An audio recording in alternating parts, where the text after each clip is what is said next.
ওকে, তার মানে আপনার কথা দিয়ে আমি যেটা বুঝলাম, এই সপ্তাহে আপনি হলো 10-এ আপনি দিচ্ছেন 7, যেটা এর আগের সপ্তাহ বা সপ্তাহগুলোতে ছিল 10-এ 4।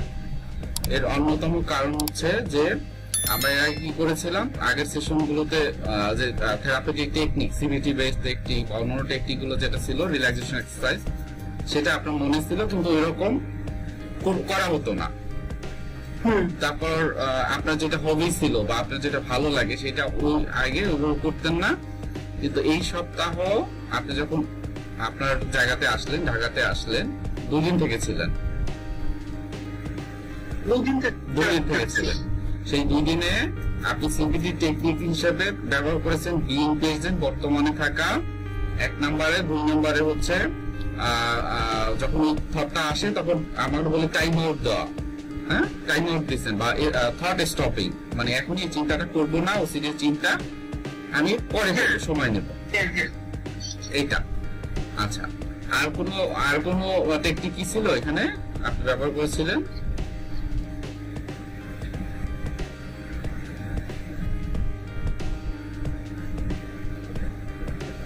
কিছু কিছু সময় পজিটিভ থট করি, বাট বেশি বেশি বিইং প্রেজেন্টটাই করি আর কি। বিইং প্রেজেন্ট মানে বর্তমানে থাকা, মাইন্ডফুলি বর্তমানে থাকা, এটা আপনি করেছেন, ওই চিন্তাটা করেননি। আচ্ছা, এর জন্য মনে হচ্ছে যে আপনি আগের সপ্তাহগুলোতে ভালো ছিলেন 10-এ 4, 10 মানে সব থেকে ভালো, আর এই সপ্তাহে হয়েছে 7, তার মানে 3 ডেভেলপ করেছেন। তার ভিতরে আপনার কিছু হবি যেগুলো ছিল, আপনি কি ড্যান্স করতে পছন্দ করেন, আর কি কি বললেন? গান শুনতেন, আর কথা বলতাম, ফ্রেন্ডের সাথে কথা বলতেন, কন্ট্যাক্ট ছিলাম, কথাটা বলছি, শেয়ার করছি অনেক কিছু। এগুলো আমার মনে হয় যে আমরা কমিউনিকেশন করছি মানুষের সাথে, বাইরে ঘুরতে একটু বেরিয়েছি, এগুলো মনে হয় আমার একটা পজিটিভ ইফেক্ট হিসেবে কাজ করছে, একটা পজিটিভ ইফেক্ট হিসেবে আপনার মধ্যে কাজ করছে বলে আপনি মনে হচ্ছেন। Very good. ওকে, তো এই যে বিষয়গুলো হলো আপনার ভিতরে রাইট নাও, এই জিনিসটা চিন্তা করে আপনার ভিতরে কেমন অনুভূতি হচ্ছে, কেমন লাগছে? ভালো লাগছে, যে না যে আগে থেকে আগে যেগুলা মানে করি না এগুলা করতে পারছি, ভালো লাগছে, আগে থেকে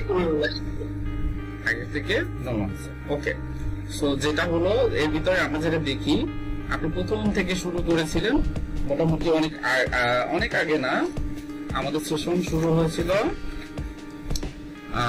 সেটা হলো কয় তারিখ? আচ্ছা, ওকে,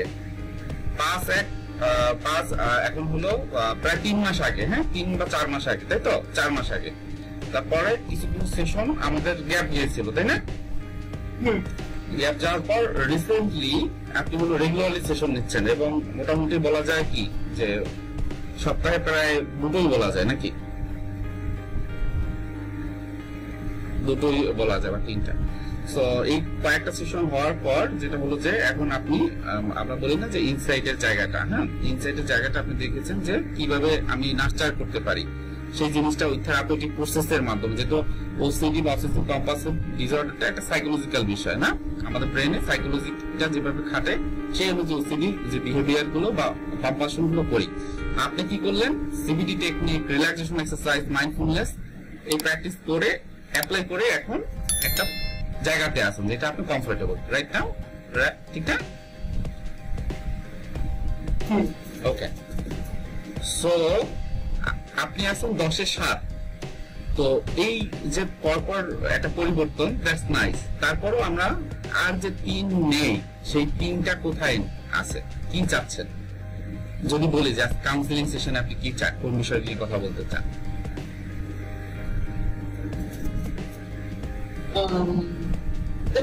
এখনো যে মানে মাঝে মধ্যে আসে যে রিলিজিয়াস ওগুলো এখন পুরোপুরি জানি না, হয়তো কিছু কিছু ইন্টেন্সিটি করেছে, করে যেগুলো অ্যাপ্লাই করি তার হচ্ছে কি যে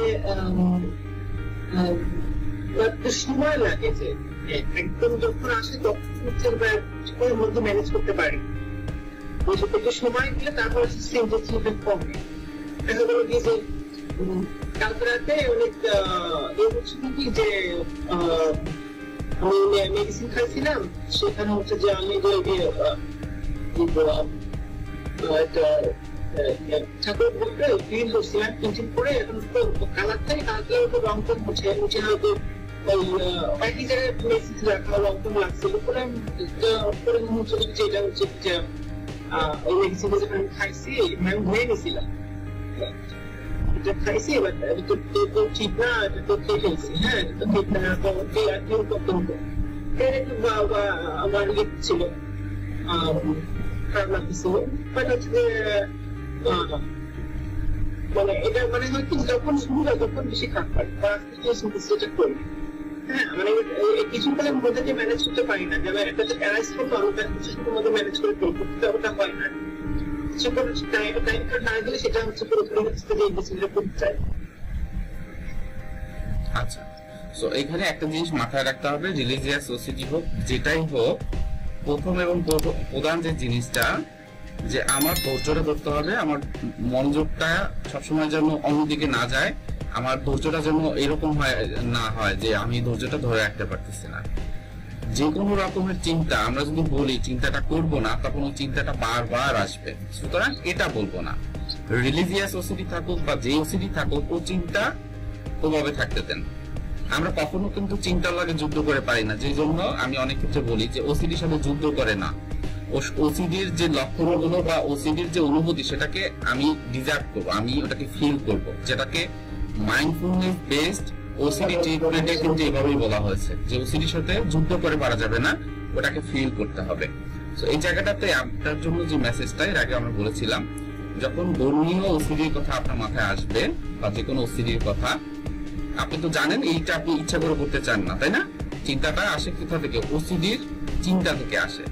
তো ওটা নিয়ে আমি ধৈর্য হারা হব না, ওটাকে আমি বলবো যে চিন্তাটা আমাদের থাকবে, কিন্তু চিন্তার প্রেক্ষিতে আমার ভিতরে যে টেনশনটা হয়, আমার ভিতরে যে অস্থিরতা বা অ্যাংজাইটিটা হয়, সেটি আমি কি পরিবর্তন করতে পারছি কিনা বা আমার ভিতরে পরিবর্তন হচ্ছে কিনা, গত সপ্তাহ থেকে এই সপ্তাহ, গতকালকে থেকে আজকে, এটা আমি দেখব। হ্যাঁ, বুঝতে পেরেছেন আমার কথাটা? এটা আর রিল্যাক্সেশন এক্সারসাইজ এগুলো থাকবে। রিল্যাক্সেশন এক্সারসাইজের ভিতরে কি আছে? শ্বাস প্রশ্বাসের ব্যায়াম, মেডিটেশন, মনে থাকার যে প্র্যাকটিস, হ্যাঁ, প্র্যাকটিসটাও কিন্তু অন টাইপ অফ রিল্যাক্সেশন এক্সারসাইজের ভিতরে পড়ে।